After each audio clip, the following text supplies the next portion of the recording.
Hello, this is the first Dutch meal I learned how to cook after relocating to the Netherlands. I learned how to cook this meal by watching my husband cook it. I like that it is healthy, tasty, and very easy to make. So, let's do this.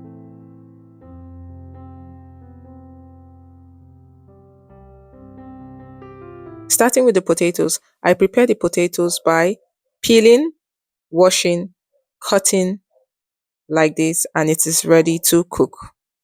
The next ingredient is the Sperziebonen, or what we call green beans. It is also called string beans, but in Dutch it is called, or in the Netherlands it is called Sperziebonen.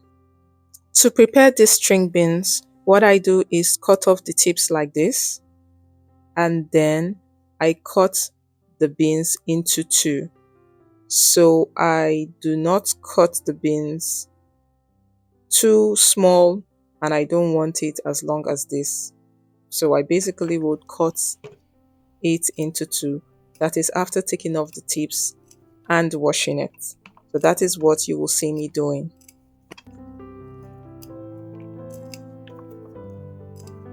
Okay, I know that this is looking too long. I could have easily edited this part out or maybe made the video faster, right?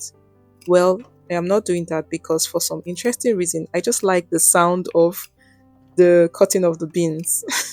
So if you want to go to the next step, please feel free to fast forward this part of the video, or you can join me, enjoy the beautiful sound of the cutting of the beans. I just like the sound.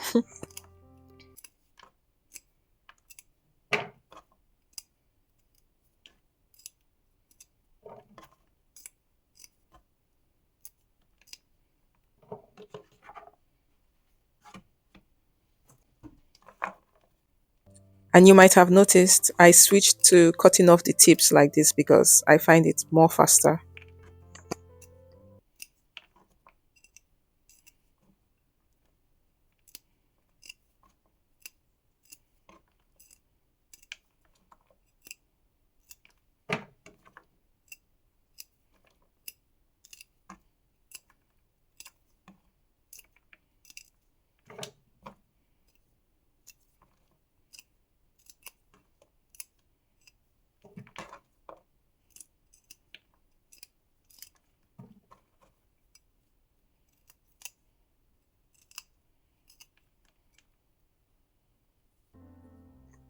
Now that I have finished cutting off the tips of the string beans, the next thing I'm going to do is to cut them into preferred sizes. So this is the size I prefer using when making this meal.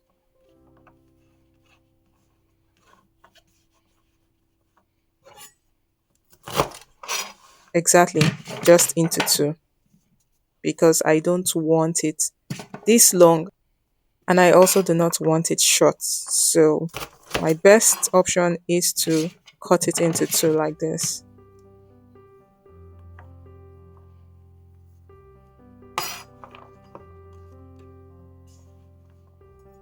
Feel free to cut them to your preferred sizes. This is our preference.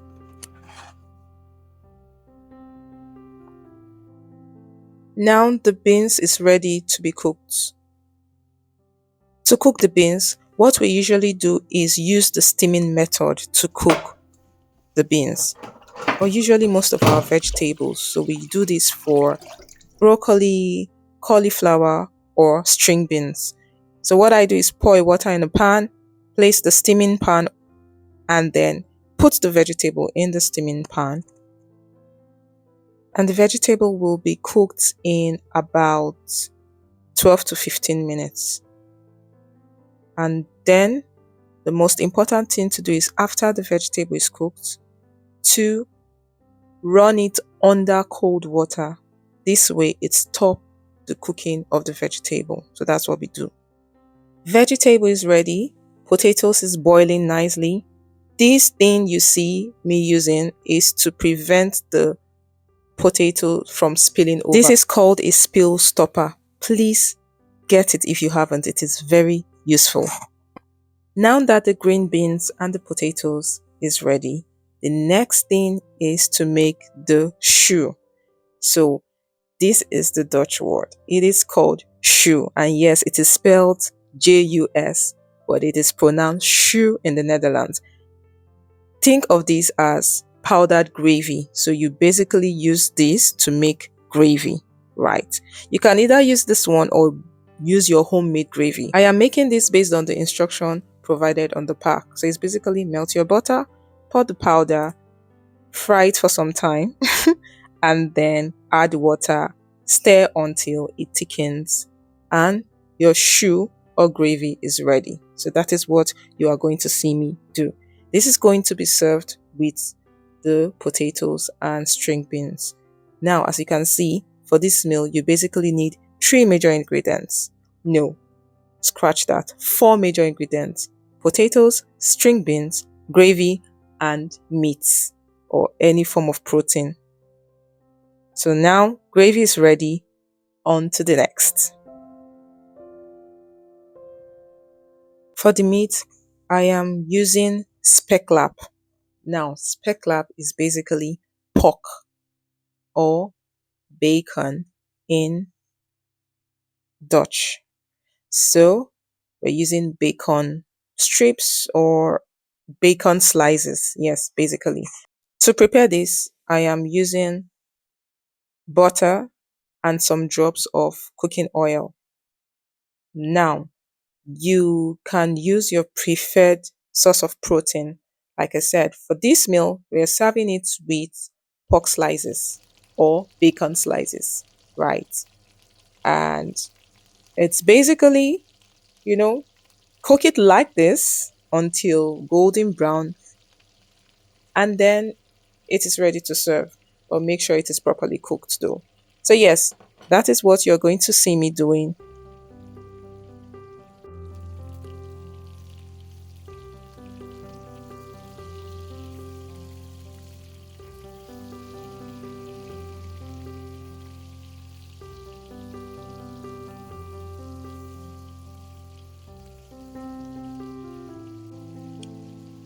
Our meat is ready, and what I am going to do now is, of course, take it out of the oil.